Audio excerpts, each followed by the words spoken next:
Okay. Hi, I am Stephanie. I am the host of Conversations with Stephanie, and I am here with two guests, Angela and Anneliese Urbano. Hey, ladies, how are you doing today? Hi, how are you? Doing good. Great. We are here to talk about a difficult conversation. We are talking about conversations about bullying. People don't like to talk about bullying. It's a tough subject, but we are here to talk about it. And we're going to talk about it from a mother's perspective and from the child's perspective who has been bullied. So I want to introduce them to you. Hold on just a moment. Okay, Angela Urbano is the president of Blount's Disease Strong Foundation. Angela is a mother to 4 children and an advocate for Blount's disease. Her advocacy efforts led the state of Kansas to approve a state proclamation for Blount's disease awareness. She also contributes as a writer for the Mighty website in honor of her daughter and special needs son. When her daughter was diagnosed at 18 months old, she felt alone with little support. Research lacks on this condition, and Angela took action to make sure other parents across the world don't have to face these challenges alone. Anneliese Urbano is a board member of Blount's Disease Strong Foundation. At 18 months old, Anneliese was diagnosed with Blount's disease. She has had multiple operations and is a big advocate for others. On her free time, she enjoys making custom-made awareness keychains and care packages for other children. She has shared her story in person at the state capitol and spoke at local universities with future doctors. Welcome, ladies, to the show. Thank you for having us. You are welcome. My pleasure. So, in talking about this difficult conversation, I have shared with Anneliese that my son, too, was bullied. And so, as a mother, having a child coming home that was being bullied, it was very difficult, not ever knowing how he was going to come home, how his day was going to be. So every morning, and I shared this story with Angela last year, we met over the phone because I was getting out, talking to people about bullying and introducing myself and letting people know I'm here to have this difficult conversation. I met a young lady, and so Angela knew her and talked to her a few days after I met this lady and gave her my card and said, hey, I talk about bullying. If you know anybody that I can help. And it was just within a few days, less than, a few weeks, that Angela called me and said, hey, I need some help. And so I was able to share with her that my son too had been bullied. And so my way of being able to help him every day, while I was being bullied too as an adult, not knowing that's what was happening with me, but I was able to support him by getting up every morning, reading my Bible, studying my Bible, and asking God to help me help my child. So that is part of my story. So Anneliese, share what you are comfortable sharing about your experiences with bullying to help others. Well, as someone who's experienced that, it's not always easy to open up to someone. So you just kind of got to think about other resorts, and it's not always easy to show how you're feeling and your emotions. So there'd be some days I'd come home and pretend like everything's perfectly fine and that I had a great day at school, not knowing what goes on behind closed doors. So it was almost like, picture it as if I felt I was trapped under this thick layer of ice and I was just pounding on it and watching everybody just walk over me and stare at me, not knowing what's going on or not caring enough to help how I was feeling and help me out of the ice. So that's kind of like how I was feeling in that moment of being bullied and feeling suicidal and stuff like that. That is tough. I mean, even as an adult being bullied, it is hard to talk to people it's a difficult conversation to have. I mean, you feel a lot of shame, you feel a lot of guilt. You know, is it my fault? What am I doing? How can I make them like me? What can I do to make them like me? And that's a very, very difficult place to be in. I still experience that sometimes, but I look at it from a different perspective now because I've learned so much about bullying and I've educated myself about bullying. And that's the only way you can understand what you're going through and what these experiences are about, is by educating yourself about it.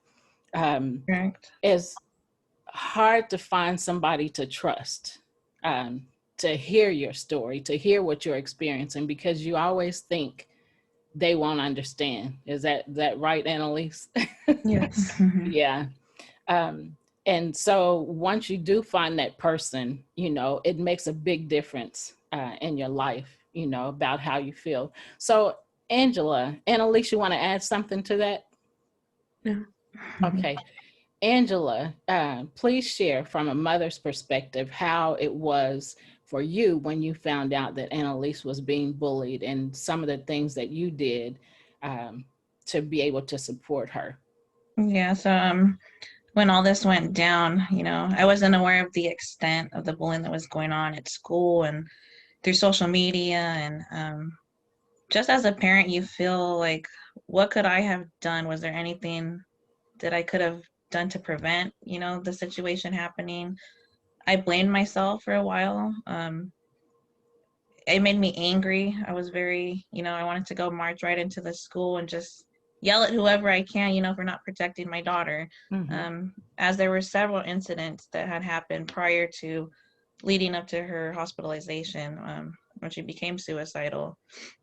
As a parent, you know, you don't realize the challenges that you face with parenting, knowing exactly what is going on with your child. You don't know what they're thinking, what they're feeling.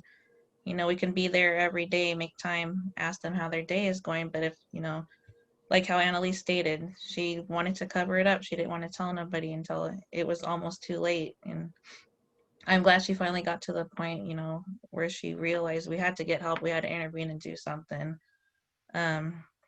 I think having her having a rare disease, it's also made a struggle.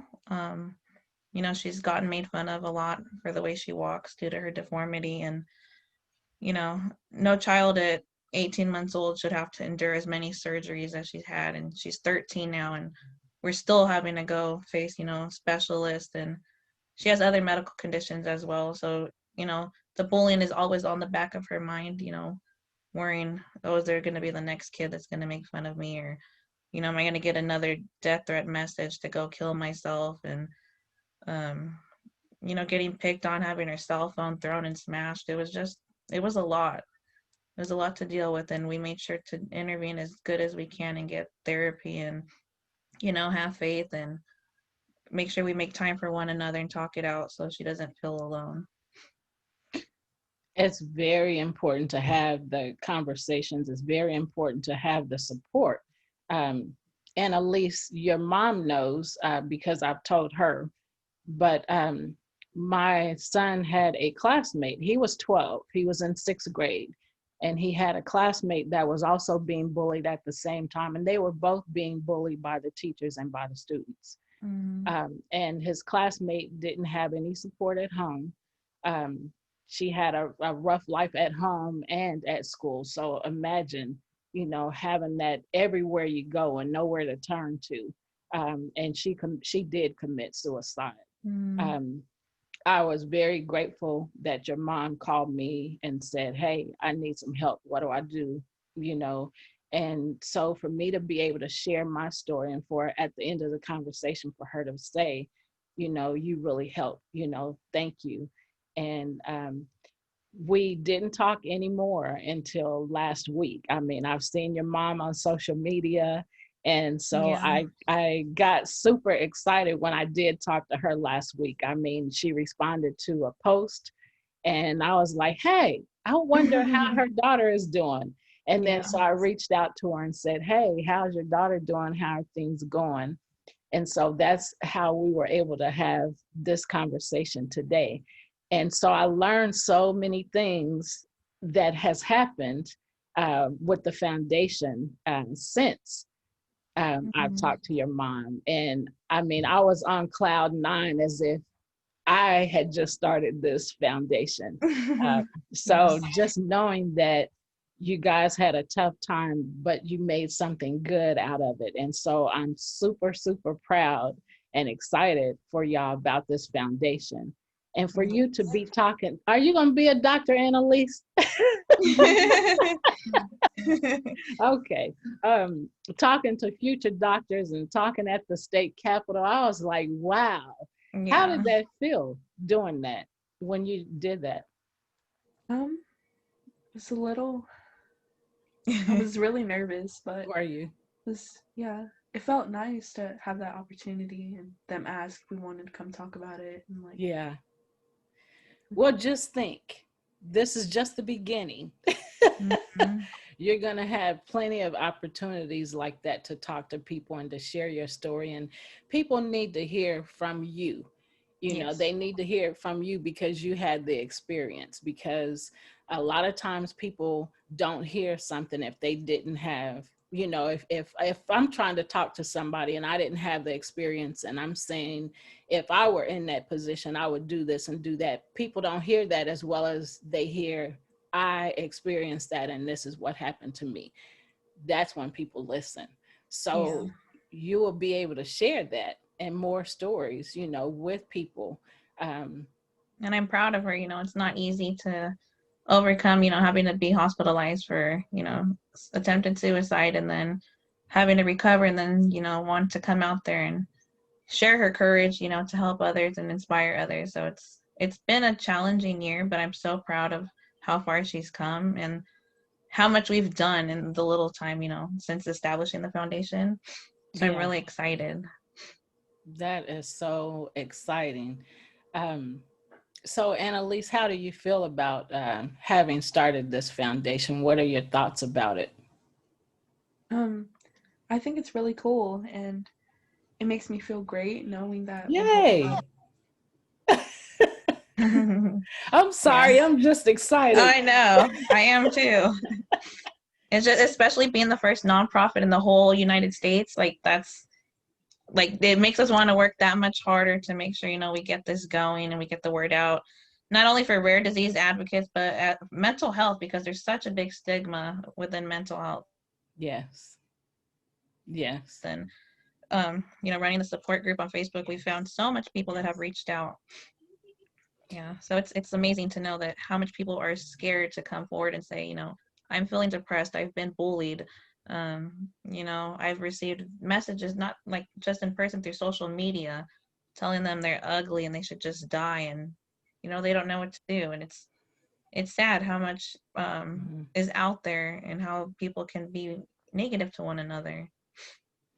Yeah, and I've said a few times, although I just started a coaching class called the Empowered Parents, to empower parents on how to help and support their children so that when they are feeling these things and experiencing these things, that, they know how to help them. Yeah. And so, Annalise, do you remember what it was that helped you to finally say, "Okay, I need help. I'm in this all alone." What was that thing that happened to help you finally talk to your mom and to break out of that? I was sitting in my bedroom and I had a cup of bleach in my hands and I was thinking about drinking the whole cup, and then my little brother had knocked on my door and asked if I wanted to play a game with him. So I just quickly shoved it under my bed and I went to go play. And then I realized what if he would have walked in and seen me like that? And then I just opened up. Thank God. Yeah. Thank God that It still makes me teary-eyed to think yeah. if my son didn't knock on the door that day, what could have happened? I'm just really thankful, she finally opened up and said, "Hey, Mom, I've been hiding this. I need help." And we intervened quick. I didn't know what to do. It was on Google. I'm like, we've only lived in Kansas for a few years, and I'm like, what do I do? Where do I go? People don't talk about mental health enough and bullying, and resources are not always there when you need it. Right.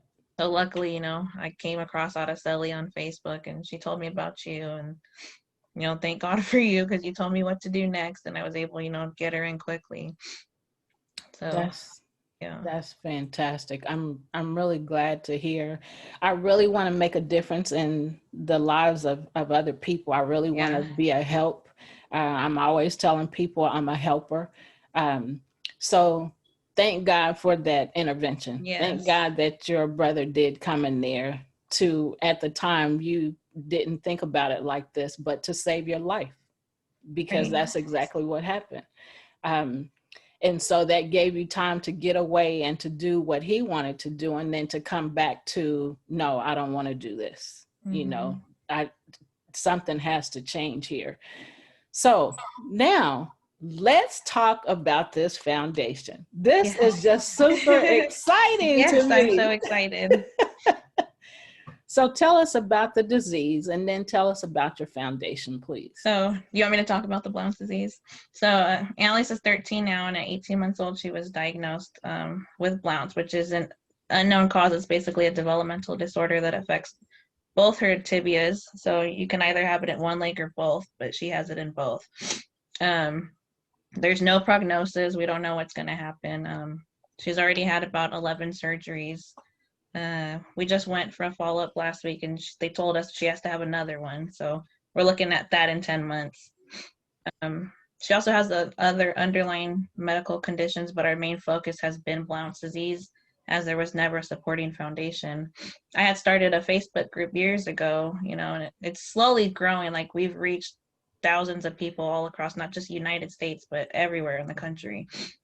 So we run a private group through that, and it's always been our dream of ours to have something established. We used to send care packages out of our own pocket just to help other children in the hospital, and we're like, why don't we just do something? So we sat planning, and it took us a while, and we finally got it established in March.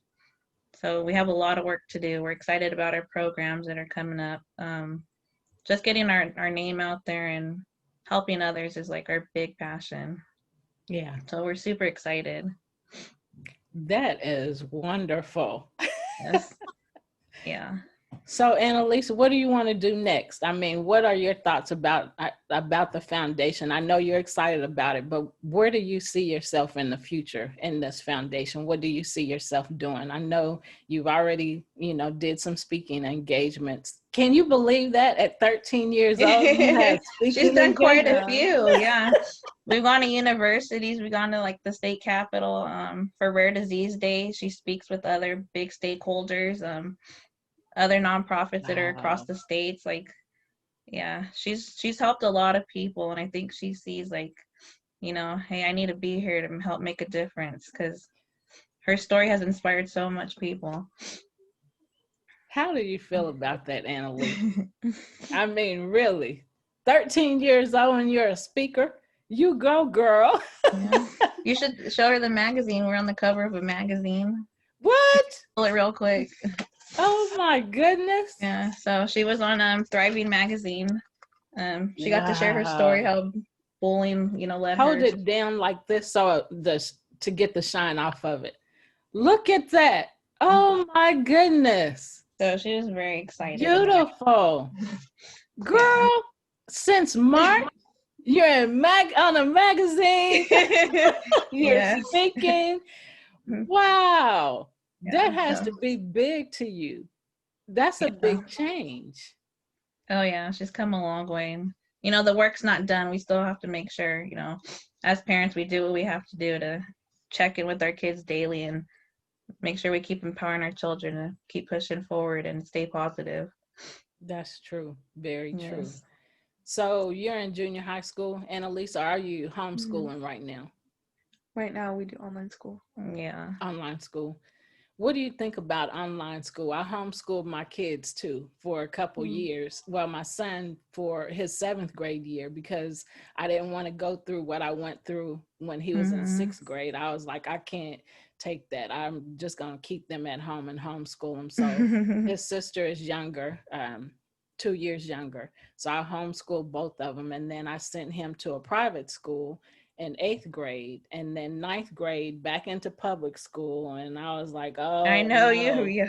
Oh, and the Yeah. bullying started all over again, with the Yep. teachers and the students. And it was like, oh my gosh. Mm. So 10th and 11th grade, he was in public school. And then by his senior year in high school, I said, I can't take it no more. Back to private school he went, and it cost a lot of money. But Yeah. so what do you think about homeschooling, Anneliese? Or Um, online schooling, as they call it now? It's kind of stressful because we have certain deadlines and then assignments back to back because it's not in person, Mm-hmm. and all assignments are due at one time and it's set, and they don't really tolerate late work. So if we don't finish it by the deadline, then it's counted for a 0. We don't get a grade for it, and then our grade drops dramatically. Yeah. I think that's also a big challenge, with her having a 504, for example, due to her PTSD and depression. And I made sure to implement what I can. So when she had transitioned back, everything was taken care of, like making sure she's not overwhelmed and doesn't get anxiety, and she has a safe spot to go within school, and she has that support. So I think just being home, having to, be in the room and just constantly work, and we can't basically implement the 504 as we want to make sure she's having school goes well, how she can tolerate it. So that's been a challenge Yeah. with the pandemic, but trying to do our best as we can and make sure she can do as much as she can without getting overwhelmed. Yeah. So what do you guys think of this pandemic? I mean, life is in our house now, or Right. in our apartment, wherever we live. That's where our life is now. How do you guys feel about that? And how has it affected the foundation? Well, our nonprofit got approved in March, like right when coronavirus hit. So, I mean, I was so happy that it got approved, but at the same time, I'm like, oh, it's a big challenge, trying to obtain grants and funding and, getting the donors out there. But I'm just thankful we were able to finally get it established. And, Right. it's just the beginning. It's going to take time to build it. But the pandemic has created challenges, at home, not only for our household, but also in the community. Yeah. There's a lot of children that are suffering mentally. Yeah. From being at home, and behaviors are happening, and I think it's affecting everyone right now. We just have to do the best we can to push through. Right. Yeah. That's very important. So, Anneliese, as far as your speaking, I guess, did you start speaking after the foundation was approved, or did you start your speaking before that? I've started a few years ago before it was approved. Yeah. Okay. Yeah. Her sharing her story about the bullying, when she was ready, she started speaking about that part. But in like regards to her having a bone disease, she's shared here and there, like with stakeholders and all that. So yeah, she's getting out there helping people. Yeah. So you became a star before you even had the foundation. Yeah. Yeah. That's so awesome. I really appreciate you too doing this interview, taking the time to do this. I appreciate you letting us share a story. You are welcome. We need to spread the word. We need to have the conversation about bullying. We need to, to help others, because others have been bullied and they feel the same way, maybe not the exact same way, but they feel alone. That is, the way that we feel when we're bullied. We feel all alone and, really can't talk to anybody. I feel too ashamed to say something to anybody. I feel guilty. What did I do? So keep spreading the word. Keep spreading the word. Keep sharing your story. And you have to let me know your speaking schedule so that so she can tune in on Zoom. That's what we're doing nowadays. Yes. So I can come to the virtual party. So thanks again, ladies. I really enjoyed you, and I really appreciate you sharing your story. Take care. Thank you so much. You're welcome. Keep doing what you're doing, Anneliese. Thank you. Thank you, Angela. You too. Thank you. I'll Mom. see you later. Okay, bye-bye. All right, bye.